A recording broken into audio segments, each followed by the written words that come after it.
عباس تابش 15 جون سن 1961 کو میلسی ضلع وہاڑی میں پیدا ہوئے۔ سن 1977 میں میٹرک کے بعد مقامی اخبارات کے لیے کام کرنے لگے۔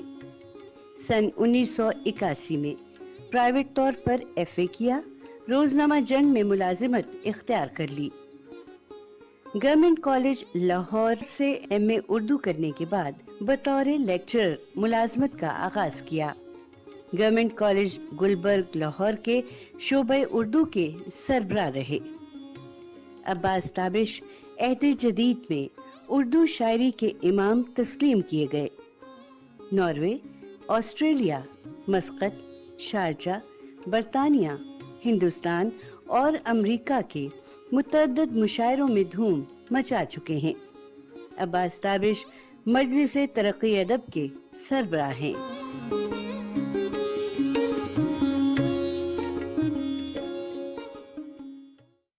آداب۔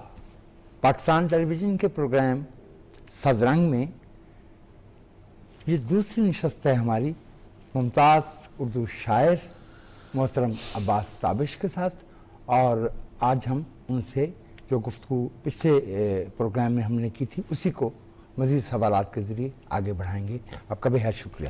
عباس صاحب، آپ ایک بڑے مستند ادبی ادارے کے سربراہ ہیں، مجلس ترقی ادب سر، اور اس کی بڑی خدمات ہیں، خاص طور پہ ہمارے کلاسک ادب کو مدون کرنے میں، محفوظ کرنے میں، آنے والی نسلوں تک پہنچانے میں۔ آپ کی رائے میں اس طرح کے ادارے، ان کا حقیقی منصب ہے کیا، اور کیا، کیونکہ صرف ایک ادارہ تو نہیں ہے نا، اور بھی ہیں،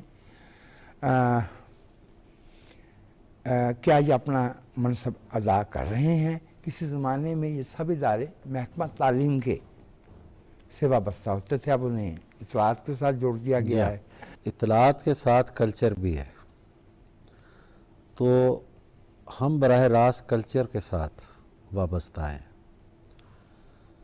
میں اپنے ادارے کی بات کر سکتا ہوں، جی، باقی اس کا حق ادا کر رہے ہیں یا نہیں کر رہے ہیں۔ میں جب سے آیا ہوں تو میں نے سب سے پہلے یہ دیکھا کہ اس کا مقصد کیا ہے۔ اس کا مقصد ہے کلاسیکی ادب کی اشاعت، پروموشن اور اس کو ریپرینٹ کرنا، اور کلاسیکی ادب سے متعلق جو ریسرچ ہے، معیاری جو تنقید لکھی گئی، وہ چیزیں ہوں۔ دوسرا ہے کہ بین الاقوامی ادب کے تراجم وہ چھاپے جائیں جو ماضی میں چھاپے گئے۔ مثلا جب میں دیکھتا ہوں نون م راشد نے جدید فارسی نظم کے تراجم کیے تو بڑا اچھا لگتا ہے، اور مجلس نے شائع کیا۔ بالکل۔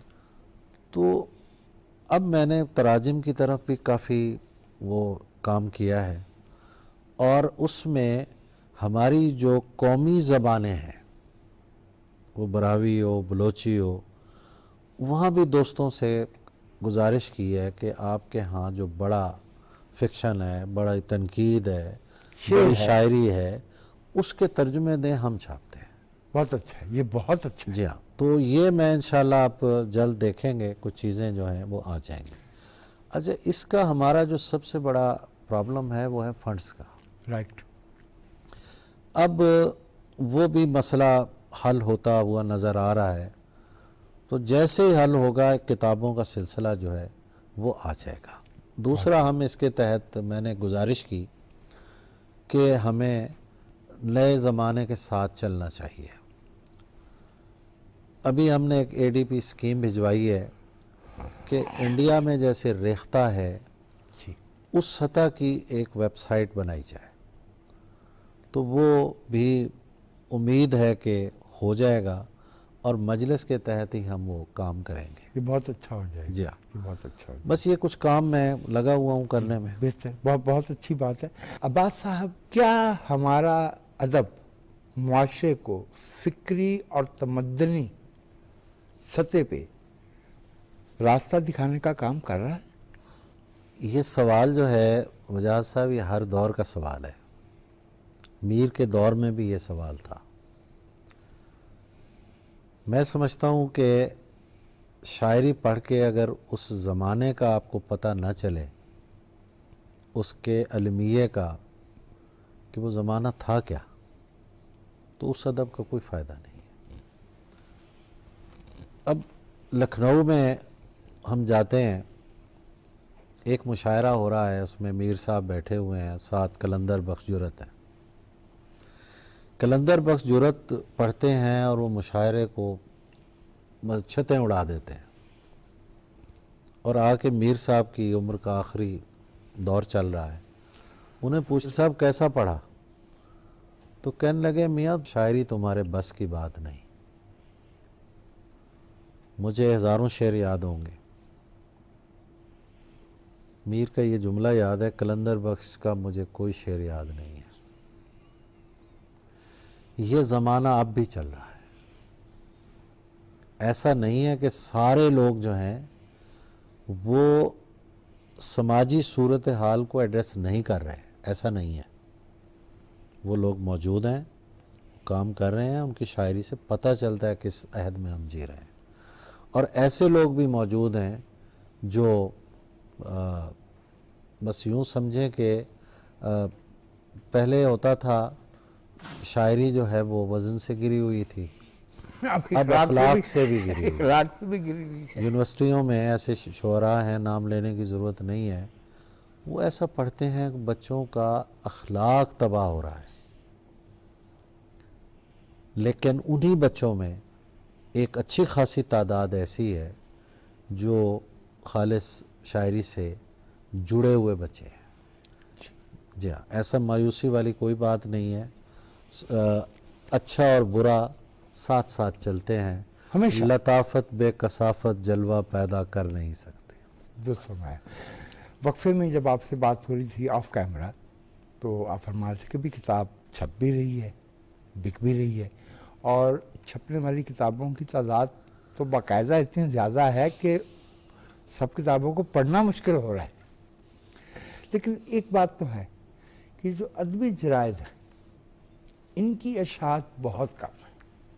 ہمارے بہت معیاری ادبی جرائد کی تعداد اشاعت سر امبیرسنگ لیول پہ کم ہے۔ کیسے دیکھتے ہیں اس کو؟ دیکھیے، اس میں پھر میں وہی بات کروں گا کہ جو معیاری ادبی جریدہ ہے وہ اب بھی بکتا ہے۔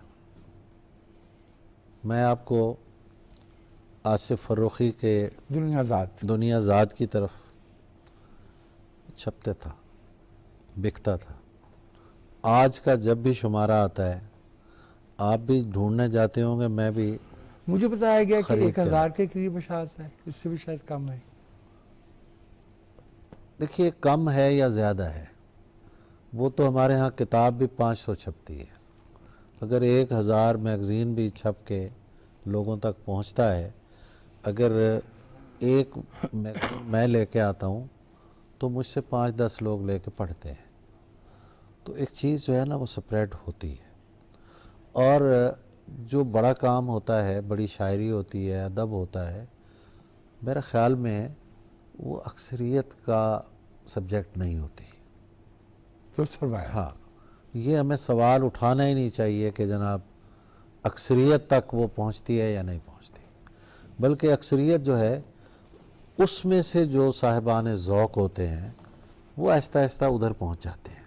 بھٹو صاحب کا ایک جملہ مجھے یاد آ گیا، میں عرض کرتا ہوں۔ ایک دفعہ تقریر کر رہے تھے، لوگوں نے کہا کہ جی آپ عوامی لیڈر ہیں، آپ نیچے آئیں۔ بھٹو صاحب نے کہا میں آپ کو اوپر لانا چاہتا ہوں، آپ مجھے نیچے لے جانا چاہتے ہیں۔ واہ واہ۔ تو بس یہ ہے کہ ہمارے کچھ لوگ جو ہیں وہ مشاعرہ پڑھتے ہوئے کہتے ہیں آپ کے قدموں میں یہ کلام رکھ رہا ہوں۔ اور اب بھی ایسے شاعر ہیں جو ان سے لوگوں کو اپلفٹ کرتے ہیں، انہیں کہتے ہیں کہ نہیں، شاعری جو ہے اسے سمجھو، سیکھو، اوپر آؤ۔ عسکری صاحب نے اپنی تنقید میں کہیں ایک بات کہی ہے کہ 2 پادری ایک تعمیرات کے نمونے، بہت بڑے نمونے، گرجا گھر میں داخل ہوتے ہیں تو ان میں سے ایک کو لگتا ہے کہ وہ بڑا ہونا شروع ہو گیا اور ایک کو لگتا ہے کہ وہ اس عمارت کی ہیبت سے چھوٹا ہو رہا ہے. بالکل ٹھیک. ایسا ہی ادب کا بھی یہی معاملہ ہے. یہی معاملہ ہے. جو ہمارے اندر ہوتا ہے جی ہاں. وہ باہر آ جاتا ہے. اگر بلکہ بڑا ادب پڑھ کے میں پہلے سے بہتر نہیں ہوا تو میں نے کچھ نہیں سیکھا. میں نے بالکل صحیح. کچھ نہیں سیکھا. اب جو آپ نے فرمایا نا کہ آپ کے قدموں میں رکھتا ہوں، چونکہ مجھے تو اس کا دعویٰ نہیں ہے، سرے سے طالب علم بھی ہو جاؤں تو بڑی بات ہے شعر کا، لیکن میں آپ نے اشارہ ہی دیا تھا سوشل میڈیا پہ کچھ اصحاب جو خود کو شاعر بھی کہتے ہیں، ادیب بھی کہتے ہیں، نثر بھی ہیں، شعر میں بھی ہیں، ذاتیات کی سطح پہ اتر رہے ہیں. اور کبھی میں اور آپ بھی تو نوجوان تھے، بچے تھے، بالکل. اور لکھا ہوا لفظ اور ایسے شخص کے قلم سے لکھا ہوا لفظ جسے ہم سند سمجھتے ہیں وہ ہمارے لیے تو بالکل ہوتا تھا کہ بھئی یہ تو غلط نہیں ہو سکتے نا، انہوں نے کہہ دیا. اب جب ایسے نامور شہرت یافتہ لوگوں کے لفظوں سے اس قسم کے کا کلام، اس قسم کا طرز تکلم، اس قسم کا لب و لہجہ نوجوان پڑھتا ہے تو میں دیکھتا ہوں کہ کچھ لفظ جو 2-3 برس پہلے تک ہماری روزمرہ گفتگو میں بھی معیوب سمجھے جاتے تھے، اب وہ باقاعدہ سند کا درجہ پا گئے ہیں، وہ سیاسی مکالمے میں استعمال ہو رہے ہیں. وہ یہ میں تو اس کو انڈورس نہیں کر رہا، مطلب یہ مجھے تو اس سے کوفت ہو رہی ہے کہ یہ کیا ہے. اصل میں ہمارا سوشل فیبرک جو ہے نا وہ ادھڑ چکا ہے. صرف لکھنے پڑھنے والے لوگ نہیں، عام سطح پہ بھی میں سمجھتا ہوں کہ اخلاقی گراوٹ آ گئی ہے بہت زیادہ. اور بچے بھی اس طرح احترام شاید نہیں کر پا رہے جو بڑوں کا ہونا چاہیے. اب میں اسی طرف آتا ہوں. دیکھیے بات یہ ہے کہ نارسائی بڑی نعمت ہے. ہاں، ہمیں کوئی چیز جو اگر نہیں ملتی نا تو ہم ایک دکھ میں ہوتے ہیں. اب جو ہے وہ نارسائی کے معنی بدل گئے ہیں. اب میں شاعر ہوں، 5 لوگ اور ہیں، وہ کلام اپنا سوشل میڈیا پہ لگاتے ہیں.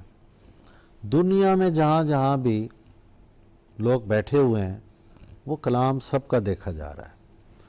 پہلے تو ہم تھے نا کہ بھئی غزل چھپے گی فنون میں، 6 مہینے بعد امریکہ پہنچے گا، کوئی پڑھے گا، کسی کو ہم پسند آئیں گے نہیں آئیں گے. اب یہ نہیں ہے. اب یہ ہے کہ احمد رائی کہتا ہے کہ اسی پہنچ کے بھی کتے نہ پہنچے. سوشل میڈیا نے ہمیں پہنچا کے بھی نہیں پہنچایا. یہ جو نارسائی ہے نا کہ پہنچے ہوئے لگتے ہیں لیکن ہے نہیں پہنچے. Facebook is not ground reality. Ground reality نہیں ہے. تو ایسے صاحبان اب ان کے پاس یہ غصہ نکالنے کے علاوہ اور کچھ نہیں رہ گیا. میں صبح اٹھتا ہوں، میں دن کو پلان کرتا ہوں کہ آج مجھے فلاں، جیسے آج کی بات ہے، میں نے پلان کیا کہ میں اٹھوں گا 10 بجے الحم پبلیکیشن پہ جاؤں گا، وہاں کوئی کتابیں دیکھوں گا. شاہد ملک صاحب آنا تھا، ان سے ملاقات کروں گا. پھر اس کے بعد آپ سے انٹرویو کا تھا، میں یہاں حاضر ہو گیا اور میرا دن بڑا اچھا گزر گیا جو میں نے پلان کیا. اور میں اٹھ کے صبح سوچوں یہ کہ آج کس کے خلاف کیا سٹیٹس لگانا ہے، اور پھر دیکھنا کہ یار جو خلاف لگائے گئے ہیں ان میں میرا سب سے بہتر ہے کہ نہیں ہے. جیسے کہتے ہیں نا یہ picture of the day, status of the day. یار خدا کا خوف کرے، کیا کر رہے ہیں یہ لوگ. یار صبح اٹھ کے کوئی دن اچھا پلان کر لو، کوئی اچھا شعر سوچ لو، اچھا شعر کہہ لو. نہیں کہہ سکتے اچھا شعر پڑھ لو یار. کوئی تو ہوگا نا آپ کے علاوہ شاعر، اس کو پڑھ لو یار. نہیں، وہ ایک ضد ہے جو میں سمجھتا ہوں کہ خراب کر رہی ہے. باقی بات یہ ہے، اگر سمجھ لیں یہ گلدان پڑا ہے، میں اب بیٹھا سوچوں کہ یار اگر یہ گلدان یہاں سے میں کسی طرح ہٹا دوں نا تو میں بیٹھ جاؤں گا یہاں. یہ کہاں لکھا ہوا ہے بھائی؟ گلدان تو ہٹ جائے گا. ہو سکتا ہے آپ کے لیے اللہ نے کوئی بڑی چوٹی اور لکھی ہو, کوئی اور جگہ لکھی ہو, وہ نہیں دیکھتے. اور یہ گلدان بھی جب ہٹ جائے گا ہاں تو اس کا زیاں باقی رہ جائے گا. بالکل رہ جائے گا, لیکن ہٹانے والے جو سمجھتے ہیں ان کو تو کچھ نہیں ملنا. چونکہ آپ ایک ماہر تعلیم ہیں, آپ ایک اعلیٰ درجے کے استاد کی حیثیت سے ریٹائرڈ ہوئے ہیں. ہمارے بیشتر بچے تو اردو اور جو ہماری مقامی زبانیں ہیں وہ نچلے درجے تک ہی پڑھتے ہیں.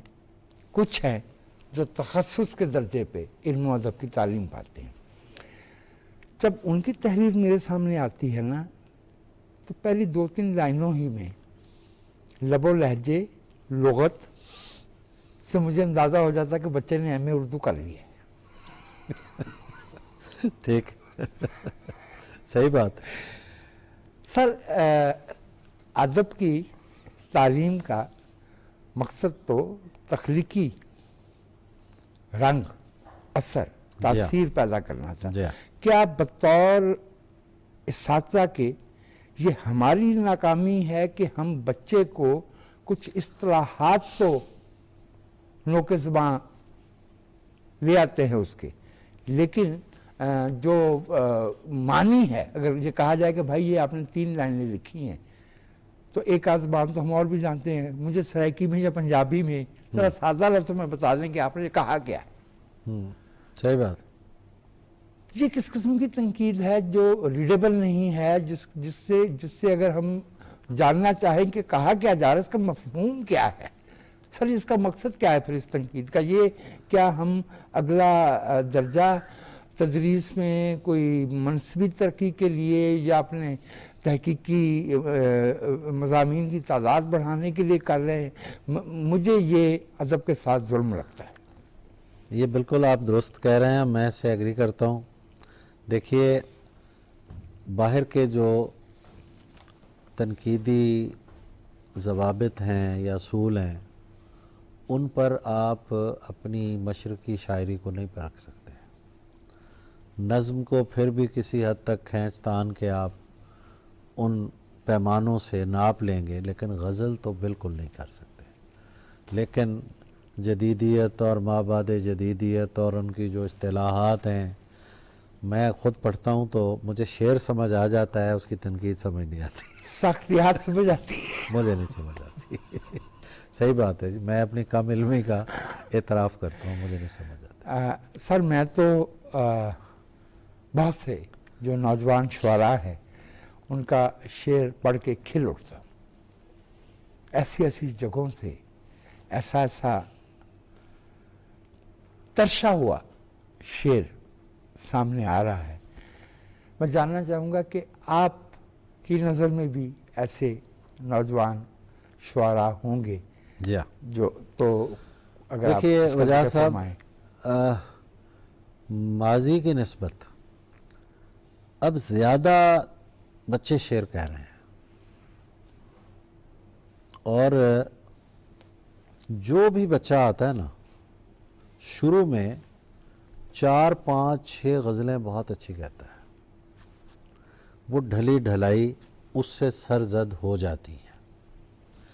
جیسے وہ ایلیٹ کی بات کہ 25 سال کی عمر تک ہر آدمی شاعر ہوتا ہے, اس کے بعد پتہ چلتا ہے. واہ واہ. ٹھیک ہے نا.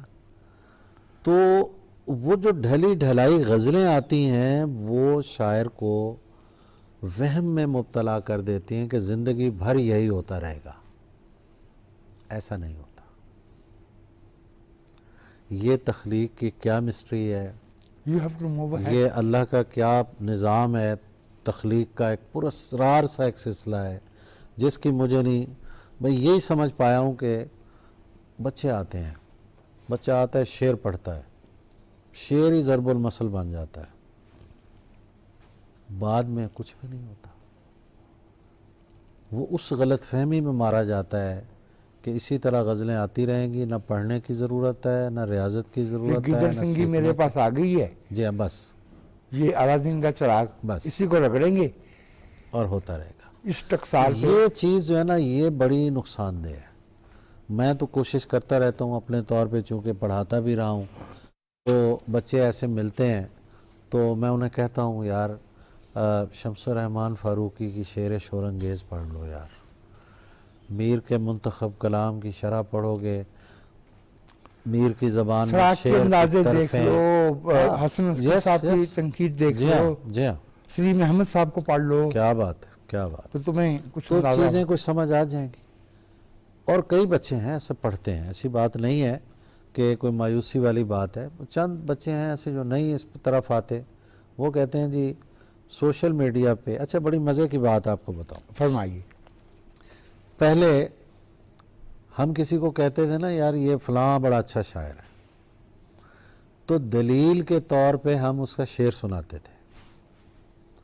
اب کسی کا کہا جائے نا کہ یہ بڑا اچھا شاعر ہے, بھئی کوئی شعر, کہتے ہیں اس کے 5 ملین ویوز ہیں فلاں ویڈیو پہ.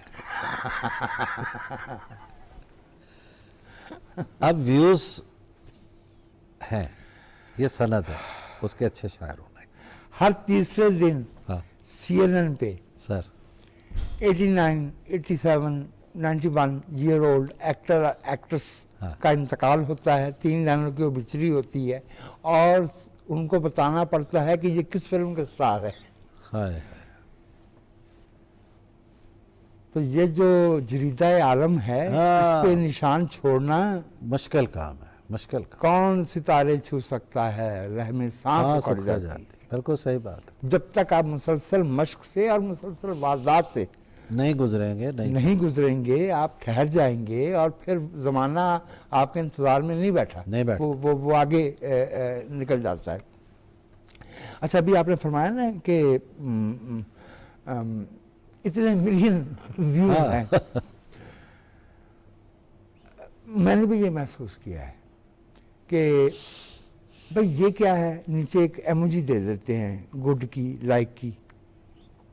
وہ جملہ کہاں ہے جو ہمیں یہ بتائے کہ آپ تک ہم کیا کہنا چاہتے ہیں, آپ تک کیا پہنچا ہے. قطعاً نہیں ہوتا. کبھی کسی کی غزل پہ یہ نہیں لکھا ہوا کہ یہ فلاں مصرع کمزور ہے, یہ غزل کمزور ہے, واہ کیا کہنے, دل بنا ہوا ہے, بس یہ چیزیں ہیں. آپ کا ایک شعر تھا سر, پانی آنکھ میں بھر کر لایا جا سکتا ہے, سر اب بھی جلتا شہر بچایا جا سکتا ہے. ایسی تھا نا. سر میں نے انڈیا کے ایک شاعر کا, جن کا اس میں گرامی اب مجھے بھول رہا ہے, شعر پڑھا. فقط پاس سے وزاداری ہے ورنہ کچھ بھی ممکن ہے, بجھا سکتا ہوں انگارے ابھی آنکھوں میں پانی ہے. واہ وہ بالکل الگ رنگ کے, الگ رنگ کے, بالکل ٹھیک شعر ہیں, لیکن شعر پڑھا ہے, دوسرے کا شعر پڑھا ہے, اس پہ بات ہونی چاہیے. یہ سمپل, یہ سہل انگاری ہے کہ وہاں سے اٹھایا اور ایک لائک کا نشان دے دیا جائے, ایک کچھ بھی نہیں. یہ اس سے شعر شناسی پیدا نہیں ہوتی. سر باقاعدہ ایک ہمارے دوست ہیں, وہ غزل لگاتے ہیں, تو میں نے پوچھا کہ یار یہ تو غزل جب آتی ہے فوراً کوئی 500 کے قریب لائکس اور یہ آ جاتے ہیں, تو یہ کیا ہے؟ وہ کہتا ہے کہ 500 لائکس تو میں اپنے دفتر سے لے کے چلتا ہوں. اوہو سر یہ فیکٹ ہے. وہ پورے سب کو بھئی اب غزل آ رہی ہے تو آ جاؤ. مجھے آپ سے ایک سخت سوال سر بسم اللہ پوچھنا ہے, لیکن ذرا آپ بھی خود کو تیار کر لیں, نہیں میں کر لوں, ہم ذرا وقفہ کر لیتے ہیں. کوئی مسئلہ نہیں. اچھا ناظرین, پاکستان ٹیلی ویژن کے پروگرام صدرنگ میں ہم اردو میں صفحے اول کے شاعر محترم عباس طابق سے گفتگو کر رہے ہیں. ہمیں ایک انٹرول کے لیے جانا ہے, واپسی پہ دوبارہ یہیں سے بات شروع کریں گے.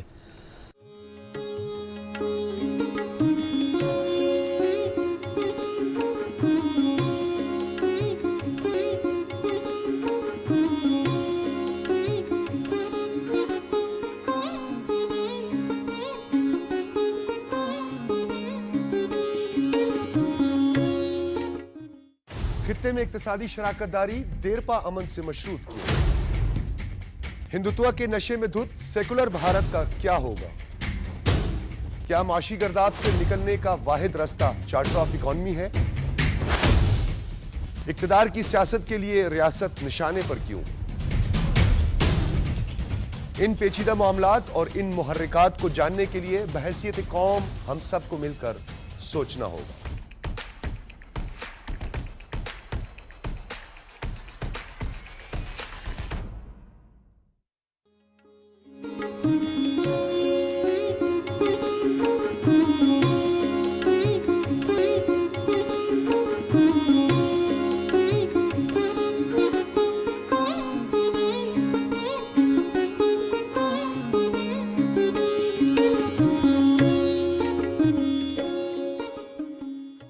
ناظرین، پاکستان ٹیلی ویژن کے پروگرام صد رنگ میں ہم گفتگو کر رہے ہیں ممتاز اردو شاعر محترم عباس تابش سے.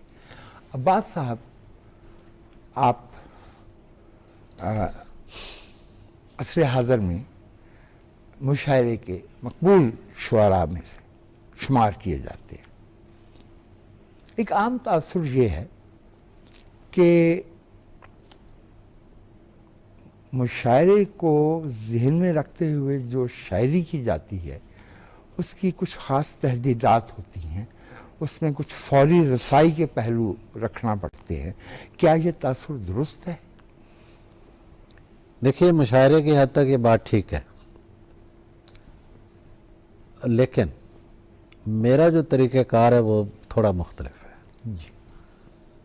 مثلا میں نے ایک شعر کہا گورنمنٹ کالج لاہور میں، ایک مدت سے میری ماں نہیں سوئی تابش، میں نے ایک بار کہا تھا مجھے ڈر لگتا ہے. 1997 میں میں گیا امریکہ، پہلی بار مشاعرے میں بلایا گیا مجھے. 1997 میں، رائٹ. تو وہاں یہ میں نے شعر پڑھا، اور وہاں اس مشاعرے میں انڈیا سے ہمارے ساتھ بشیر بدر تھے. جی ہاں، جی جی جی جی. بشیر بدر یہ شعر لے گئے، وہاں انہوں نے رپورٹ میں بھی لکھا اور مشاعروں کی نظامت میں بھی، اور سارا کچھ کیا انہوں نے. یہ بات میں اس لیے ریکارڈ پہ لا رہا ہوں کہ یہ بات راحت اندوری بھی میرے ساتھ ایک شام تھی اندور میں، وہ کہہ چکے ہیں کہ بشیر بدر یہ شعر لائے تھے عباس تابش کا. اب ہندوستان کا ہر شاعر مشاعرے میں ماں کو گودی میں اٹھا کے آتا ہے. لاکھوں شعر ہندوستان میں لکھے گئے ہیں ماں پر. میں نے ٹوٹل 3-4 لکھے ہوں گے. کیا مجھے ماں سے محبت نہیں ہے؟ بہت. بلکہ آپ کے ہاں تو ایک شعر میں باپ کا ذکر بھی آیا ہے. جی بالکل ہے، بالکل ہے. بات یہ ہے کہ مشاعرہ جو ہے نا، معاملہ، میں چاہتا تو میں 20 شعر لکھ کے، مجھے پتہ ہے کہ یہ مال بکتا ہے، بیچنے کے لیے نہیں لکھا تھا، بکتا ہے یہ مال. میں نے نہیں کیا. میں کیا کرتا ہوں، جو میرا اپنا طریقہ کار ہے، میں بہت زیادہ لکھتا ہوں، لکھتا رہتا ہوں، اور اپنے آپ کو پریکٹسنگ پوئٹ کے طور پہ رکھتا ہوں کہ ایک پریکٹس ہے، وہی ریفلیکسز ہیں جو چین سے نہیں بیٹھنے دیتے. تو لکھتا رہتا ہوں اور اپنے آپ کو آزاد چھوڑ کے لکھتا ہوں.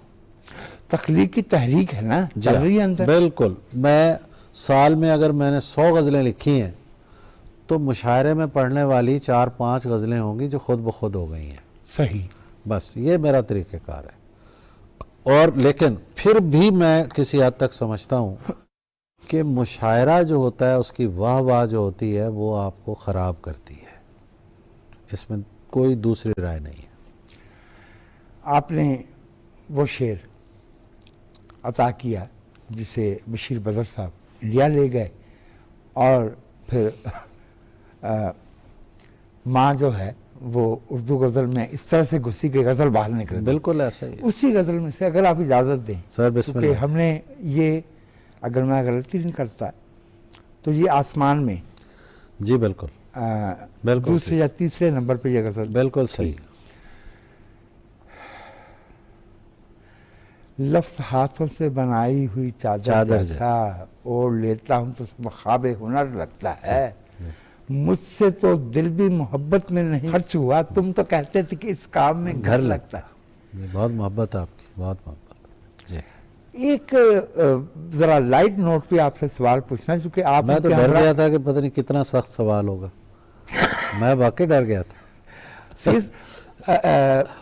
آپ جیسے دوست سے اس سے سخت سوال کیا ہو سکتا ہے؟ نہیں بڑی محبت ہے۔ یہ جو آپ کے ہمراہ شعراء بیٹھے ہوتے ہیں، خاص طور پر جو بزرگ ہیں، وہ والے بزرگ جو 70 کے پیٹے میں آ جاتے ہیں، جی شاعر اپنا شعر سنا رہا ہے، مشاعرہ اوپر سے نیچے ہو رہا ہے، چھت اڑ رہی ہے، اور یہ صاحب بیٹھے ماتھے پہ بر ڈالے ہوئے ہیں اور بالکل بے نیاز بیٹھے ہیں۔ یہ ایک پوسچر جو ہے سینئر شعراء کا، یہ ان کے ذوق کی بلندی ہے، یہ احساس برتری ہے، یا کہ کیا ہے؟ یہ مجھے سمجھ میں نہیں آتا۔ میں عرض کرتا ہوں، یہ نہ احساس برتری ہے اور نہ ذوق کی بلندی ہے، اور نہ یہ ان کی وہ ہے کنجوسی کے کسی کو داد نہ دی جائے۔ ایک مشاعرے میں ایک صاحب مسلسل اپنی بیاز کھول رہے تھے، جی شاعر پڑھ رہے ہیں، وہ ورق گردانی کر رہے ہیں، اور اس مشاعرے کی نظامت کر رہے تھے کنور مہندر سنگھ بیدی سہر۔ واہ واہ۔ تو جب وہ صاحب آئے، انہوں نے غزل پڑھی تو کسی نے داد نہیں دی، نہ سٹیج سے نہ سامعین سے۔ تو بیدی صاحب نے کہا، حضرت آپ پورے مشاعرے میں یہ غزل ڈھونڈ رہے تھے؟ کچھ لوگ ذہن میں ورق گردانی کر رہے ہوتے ہیں کہ ہم نے جا کے کیا پڑھنا ہے، یہ پرابلم ہے۔ واللہ آپ نے راز کھول دی سر یہ ہوتا ہے، آپ نے ان کا سب آپ ان کے تاثرات دیکھیں نا، کئی ہوتے ہیں نا ایسے بیٹھے ہیں تو ایسے یوں سر ہل رہا ہے، یہ کیا ہے؟ یہ اپنے اندر اپنے شعر دہرا رہے ہیں کہ ہم نے اس طرح شعر پڑھنا ہے اور اس طرح جا کے مشاعرہ پیٹ دینا ہے۔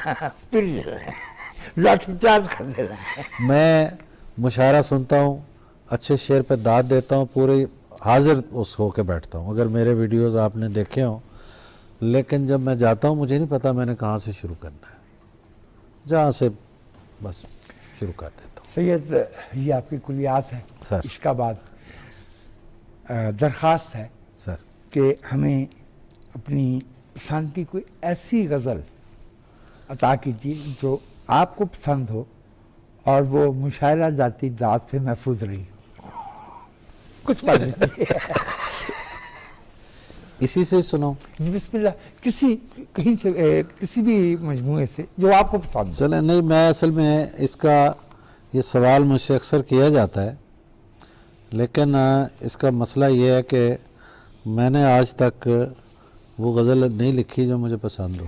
واہ واہ واہ، یہ بذات خود اچھا چلیں، مصرع۔ ایک غزل سامنے آ گئی ہے جی اور ادا کیجیے۔ یہ میں آپ کو سنا دیتا ہوں۔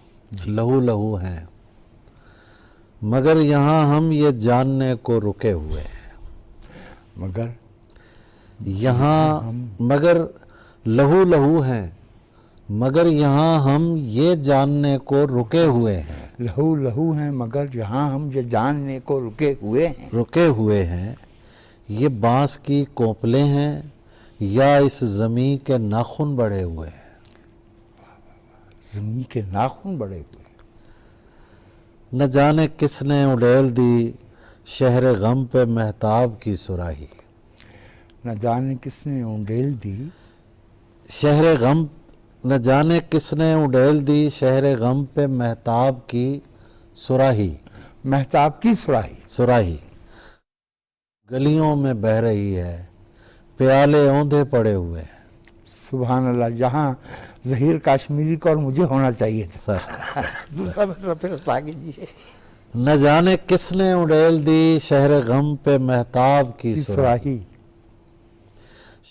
گلیوں میں بہہ رہی ہے پیالے اوندھے پڑے ہوئے ہیں، واہ واہ واہ، ابھی تو خود تم نئے نئے ہو ہمیں سکھاؤ گے عشق کرنا، ابھی تو خود تم نئے نئے ہو ہمیں سکھاؤ گے عشق کرنا، یہ کام ہم نے کیا ہوا ہے یہ پانی ہم نے بھرے ہوئے ہیں. واہ واہ واہ واہ, یہ کام ہم نے کیا ہوا ہے, پانی ہم نے بھرے ہوئے. ہاں, وہ رات خوباں کی یاد آئی کہ میرے حجرے میں آگ آئی. رات خوباں کی یاد آئی کہ میرے حجرے میں آگ آئی. میں صبح کیا دیکھتا ہوں, میرے بدن پہ چھالے پڑے ہوئے. واہ واہ واہ, صبح کیا دیکھتا ہوں میرے بدن پہ چھالے پڑے ہوئے. سوچ رہا تھا کہ اچھا, آپ کہیں لالے پڑے ہوئے کیا کافیہ. مجھے اصل میں ظہیر صاحب کے ساتھ بھی مجھے کام کرنے کا موقع ملا. جی, میں جن لوگوں کا کرافٹ میں آئیڈیلائز میں نے کیا ہوا ہے, ان میں ایک سلیم احمد ہے, بالکل کوئی شبہ, اور ان میں دوسرے ظہیر کاشمیری ہیں. مثلاً کہ بگولا رقص میں رہتا ہے صحرا میں نہیں رہتا. واہ, یا مصرع سنیے کہ بیٹھے تو فرش راہ, اٹھے تو غبار تھے. واہ, یہ جس طرح وہ بات کو کہیں سے کہیں لے جاتے ہیں, یہ ظہیر کاشمیری سے سیکھا ہم نے.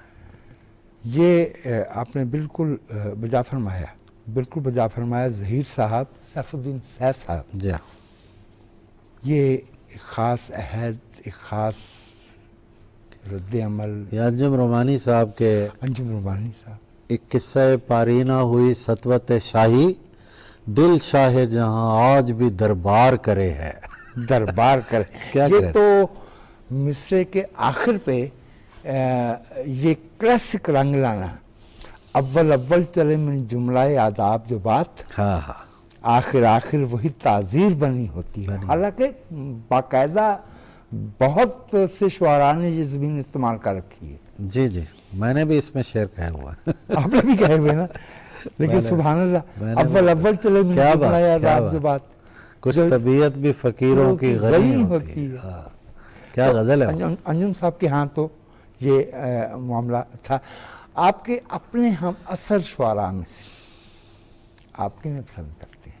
کون ہیں جو آپ کو یہ جان کے خوشی ہوتی ہے کہ یہ میرے ہم اثر ہیں؟ ہم اثر ہم عمر کے معنوں میں استعمال کر رہے ہیں یا ویسے ہم اثر شاعر؟ ہم عمر کہہ لیجیے تاکہ ذرا تقریب و تاخیر کا مسئلہ رہے. دیکھیے, ہم عمر شاعروں میں مجھے وحید احمد بہت پسند ہے. واہ, مجھے سید مبارک شاہ بہت پسند ہے. واہ, اکبر معصوم مجھے بہت پسند ہے. اکبر معصوم, جی, کراچی سے عزم بہزاد بڑا اچھا شاعر تھا. صحیح صحیح. قمر رضا شہزاد مجھے بہت پسند. کبیر والا, کبیر والا, بہت اچھے, بہت اچھے. یہ میرے ہم عمر بنتے ہیں. یہ بالکل. یہ اور جو میرے بعد کے ہیں ان میں شکیل جاذب ایک روایت میں گندھا ہوا اور تازہ کار شاعر, وہ مجھے اچھا لگتا ہے. صحیح. اور سچی بات تو یہ ہے کہ زمانے کی یا عمر کی کیا قید ہے, کوئی شعر تو بنوا لے گا خود کو. جی عباس تابش سر, آپ نے ہمیں وقت دیا سر, اور بہت خوبصورت جو پہلو ہیں شعر کے, ادب کے, ان پہ رہنمائی کی ہماری. میں تو چاہتا تھا کہ وہ سنیں شام ہوتی ہے تو یاد اس کو بھی گھر آتا ہے, ایک پرندہ میرے کاندھے پہ اتر آتا ہے. اگر آپ عطا کریں ایک مدت سے میری مان ہی سوئی تابش. چلیے, میں وہ زبانی مجھے یاد ہے. فرمائیے. اصل میں نے اس زمین میں کچھ 4-5 غزلیں کہی ہوئی ہیں. جی, تو وہ جہاں بھی میں پڑھتا ہوں وہ سب کے شعر کچھ آپس میں مل جاتے ہیں. تو وہ جو ایک غزل بنی ہوئی ہے وہ میں سنا رہا ہوں. بنی ہوئی ہے. رات کو گھر سے نکلتے ہوئے ڈر لگتا ہے. رات کو گھر سے نکلتے ہوئے ڈر لگتا ہے. چاند دیوار پہ رکھا ہوا سر لگتا ہے. پھر پڑھیے, پھر پڑھیے. رات کو گھر سے نکلتے ہوئے ڈر لگتا ہے, چاند دیوار پہ رکھا ہوا سر لگتا ہے. کوفہ و شام مراحل ہیں گزر جائیں گے. کیا اچھی بات ہے. پھر پڑھیے. کوفہ و شام مراحل ہیں گزر جائیں گے, یہ مدینے سے مدینے کا سفر لگتا ہے، کوفہ و شام مراحل ہیں گزر جائیں گے. واہ. یہ مدینے سے مدینے کا سفر لگتا ہے. اپنے شجرے کی وہ تصدیق کرائے جا کر، اپنے شجرے کی وہ تصدیق کرائے جا کر، جس کو زنجیر پہنتے ہوئے ڈر لگتا ہے، جس کو زنجیر پہنتے ہوئے ڈر لگتا ہے. اس زمانے میں غنیمت ہے میاں، اس زمانے میں غنیمت ہے میاں. کوئی باہر سے بھی درویش اگر لگتا ہے. کوئی باہر سے بھی درویش اگر لگتا ہے. واہ واہ اس زمانے میں غنیمت ہے میاں، واہ. کوئی باہر سے بھی درویش اگر لگتا ہے. ہم کو دل نے نہیں حالات نے نزدیک کیا، دھوپ میں دور سے ہر شخص شجر لگتا ہے. واہ. مجھ سے تو دل بھی محبت میں نہیں خرچ ہوا، تم تو کہتے تھے کہ اس کام میں گھر لگتا ہے. وقت لفظوں کی بنائی ہوئی چادر جیسا، اوڑھ لیتا ہوں تو سب خواب ہنر لگتا ہے. پھر پڑھیے. وقت لفظوں کی بنائی ہوئی چادر جیسا، اوڑھ لیتا ہوں تو سب خواب ہنر لگتا ہے.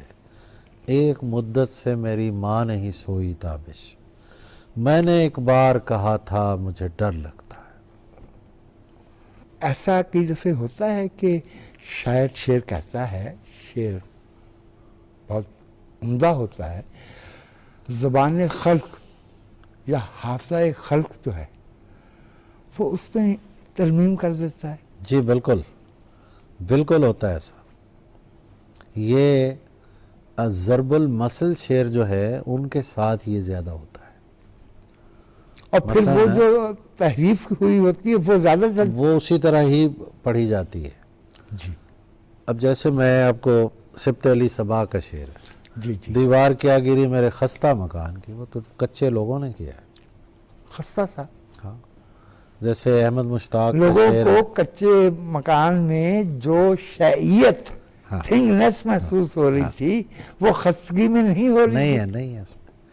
اسی طرح احمد مشتاق کا شعر ہے کہ کبھی خواہش نہ ہوئی انجمن آرائی کی، کون کرتا ہے حفاظت میری تنہائی کی. اسی طرح چھپا ہوا ہے. لیکن یہ جس طرح پڑھا جاتا ہے میں آپ کو بتاتا ہوں. کبھی خواہش نہ ہوئی انجمن آرائی کی، کوئی کرتا ہے حفاظت میری تنہائی کی. واہ واہ. یہ کوئی سے جو ایک اس میں ایک اور یہ لطف افراد کے ہاں بھی ہوا، سب کے ہاں ہوا. عباس تابش ہم آپ کے بے حد شکر گزار. سر میں تو یوں سمجھیں کہ انٹرویوز بہت دیے ہیں، آپ کی قربت میں بیٹھنا ہی میرے لیے بڑے اعزاز کی بات ہے. میں آپ کا بہت بلکہ پاکستان اچھی ٹیلی ویژن آپ گفتگو کا ہوئی. شکر. بہت شکریہ، سب کا کہ شکریہ، آپ کا شکریہ. اس عہد میں جب ایسی افراتفری ہے، شعر کی بات کہنا، شعر پہ سوچنا، یہ بذات خود حسن کی طرف، رواداری کی طرف، برداشت کی طرف لانے کی باتیں. ناظرین، یہ تھی ہماری گفتگو، اور آج دوسرا حصہ تھا اردو کے صفحے اول کے شاعر محترم جناب عباس تابش کے ساتھ ہماری گفتگو کا. شعراء کے ساتھ، مصوروں کے ساتھ، موسیقاروں کے ساتھ ہماری گفتگو کا یہ سلسلہ سترنگ کے نام سے جاری رہے گا. پھر ملیں گے. آداب.